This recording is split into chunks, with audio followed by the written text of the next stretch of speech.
Hello guys, ഇന്ന് Saturday ആണ്. അപ്പൊ ഞങ്ങൾക്ക് ഇന്ന് മന്തി കഴിക്കണമെന്നൊരാഗ്രഹം. അവള് പറഞ്ഞു അച്ഛനെ കൊണ്ട് എങ്ങനെയെങ്കിലും സമ്മതിച്ച് മന്തി കഴിപ്പിക്കണം. പക്ഷെ വീട്ടിൽ ചിക്കൻ കറിയും ചോറും ഒക്കെ ഉണ്ട്. അങ്ങനെ ഞങ്ങൾ എങ്ങനെയൊക്കെ സമ്മതിപ്പിച്ച അച്ഛനെ കൊണ്ട് അങ്ങനെ ഞങ്ങൾ റെസ്റ്റോറന്റ് ഏതാണെന്നറിയാം? നമ്മുടെ സ്വന്തം ഇമാത്തിൽ, അതും നമ്മുടെ ചാരിമൂട്ടി.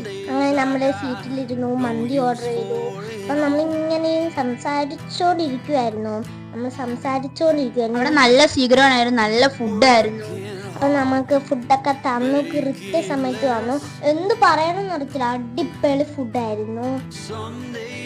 നമ്മള് അവക്കാഡോ ഷേക്ക് ഓർഡർ ചെയ്തു, ചോക്ലേറ്റ് ഷേക്ക് ഓർഡർ ചെയ്തു, അങ്ങനെ ഒത്തിരി സാധനങ്ങൾ ഓർഡർ ചെയ്തു. നമുക്ക് തിന്നാലും മതി വരാത്ത ഫുഡായിരുന്നു അത്രയ്ക്കും. നിങ്ങളും അവിടെയൊക്കെ പോയി ഫുഡൊക്കെ കഴിക്കണം, നിങ്ങൾക്കും ഇഷ്ടപ്പെടും. അപ്പൊ നമ്മളിങ്ങനെ സംസാരിച്ചിരിക്കുവായിരുന്നു, നമ്മൾ ഫുഡ് തിന്നോണ്ടിരിക്കുവായിരുന്നു. അപ്പം നല്ല സ്വീകരണമാണ്. നമ്മൾ ഷൂട്ട് ചെയ്തുകൊണ്ടിരിക്കുമ്പോൾ ആൾക്കാർ വന്ന് ചോദിക്കും യൂട്യൂബിന്റെ പേരെന്താ, സബ്സ്ക്രൈബ് ചെയ്തു, അങ്ങനെയൊക്കെ പല കാര്യങ്ങളും ഒക്കെ ആൾക്കാർ വന്ന് ചോദിച്ചു. കുറച്ച് സബ്സ്ക്രൈബേഴ്സ് ഒക്കെ ഒന്ന് ഹായ് പറയുന്നുണ്ടായിരുന്നു. അപ്പം നമ്മൾ പേയ്മെന്റ് ചെയ്യാൻ പോയപ്പോൾ 5 സ്പ്രേ വാങ്ങിച്ചു. അങ്ങനെ ഞങ്ങൾ സ്പ്രേ ഒക്കെ വാങ്ങിച്ചു, വീട്ടിലെത്തിയേക്ക് പോയി.